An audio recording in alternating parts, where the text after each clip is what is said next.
Naitwa Alina Augustine, ni mkurugenzi wa shirika lisilo la kiserikali TASI, na leo tumekuja katika press conference kwamba tuna events zinazokuja tarehe 3 Disemba ambapo itafanyika Chuo Kikuu cha Dar es Salaam, library mpya, maktaba mpya iliyojengwa, ambao tunashirikiana na wanafunzi wa idara ya sanaa ya chuo kikuu, ambao tutakuwa tuna perform, ambapo tutatengeneza michezo ya maigizo mitatu inayoongelea kuhusu kupinga ukatili wa kijinsia na unyanyasaji hasa katika mashuleni na mavyuoni. Hivyo basi tunashirikiana pamoja na event hii imefadhiliwa na Ubalozi wa Ufaransa Tanzania na Ubalozi wa Ubelgiji Tanzania. Na pia tarehe 29 tutakuwa na maonyesho ya aina hiyo, lakini tukihamasisha kuhusu umuhimu wa wanawake kujiingiza katika sekta binafsi, hasa vikoba na SACCOS, ambapo programu hiyo imefadhiliwa na Umoja wa Ulaya Tanzania. Tutakuwa tarehe 29 Novemba tutakuwa Bagamoyo, na pia tarehe 6 Disemba tutakuwa Chalinze. Na tunakaribisha watu wote tuweze kushirikiana, kuangalia maigizo, kuongea pamoja na kuelimishana zaidi umuhimu wa kuingia katika vikoba vilivyosajiliwa, kujihusisha na mambo ya biashara ili kujikwamua katika kifungo cha unyanyasaji wa kijinsia kwa namna mbalimbali, ikiwepo unyanyasaji wa kutegemea mtu kwa kipato. We are very happy that we are associating in these efforts also with the local partners such as the Tanzania Community Civic Initiative and the Children Dignity Forum, but also with some personalities of show and culture such as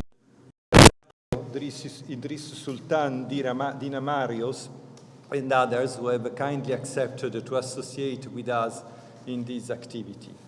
A campaign is a campaign, so we are just sending a message, but it is not the only thing that we are doing. All together, we are working with our projects to promote women empowerment, especially in the economic and social sector.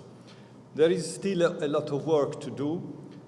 In Tanzania, for instance, when we take the private sector, around 72% of the entrepreneurs are men and only 18% are women. If we take the people who have a salary of more than 1.5 million shillings per month, 81% are men and only 15% are women.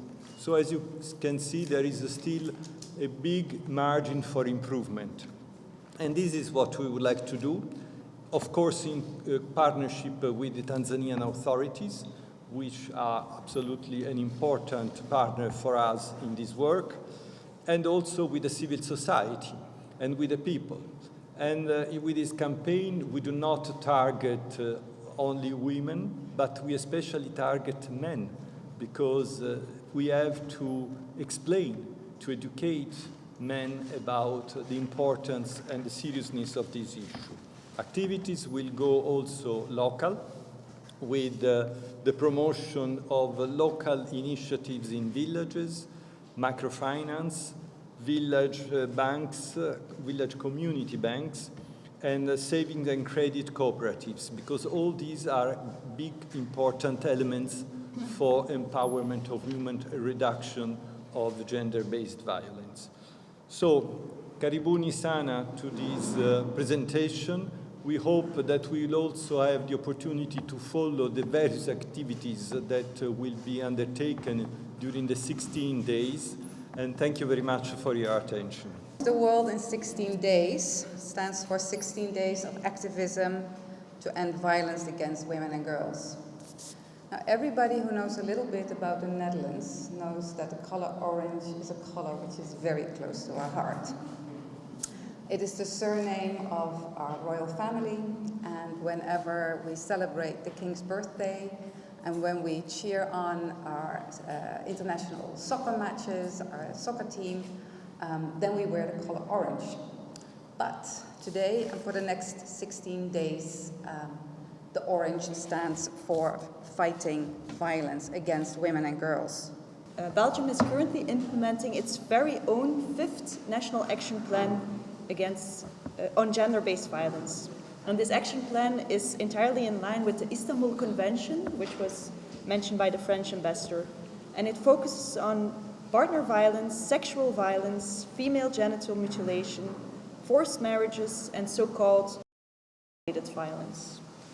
A concrete example of the implementation of the Istanbul Convention, and so our action plan, in Belgium, is a pilot project where we established 3 sexual assault centers where survivors of sexual violence receive integrated forensic, medical, and psychological care in one place.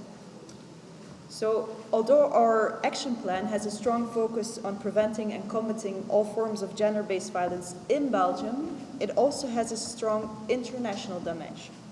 And I will just give 2 examples of how the international dimension has an effect in Tanzania. Wakutana na wewe pia.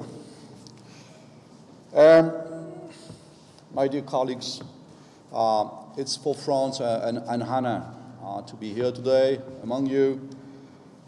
France, which was a long history of fighting for gender equality, which was emphasized last time by French President Macron in 2017 to make gender equality a priority.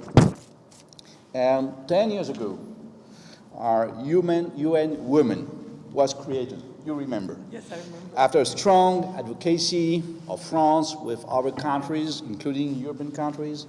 And I would like to congratulate you today, dear Oden, for representing so well the women in this country, and all your team for the amazing work that you are doing in Tanzania. And the French Embassy and the UN Women will continue to work together and to implement new projects in these coming months with the Generation Equality Forum held by President Macron in June 2021 in Paris and co-chaired by Mexico. And this will be the celebration of 25 years since the Beijing Platform for Action, which was set out how to remove the systematic barriers that hold women back from equal participation in all areas of life, whether in public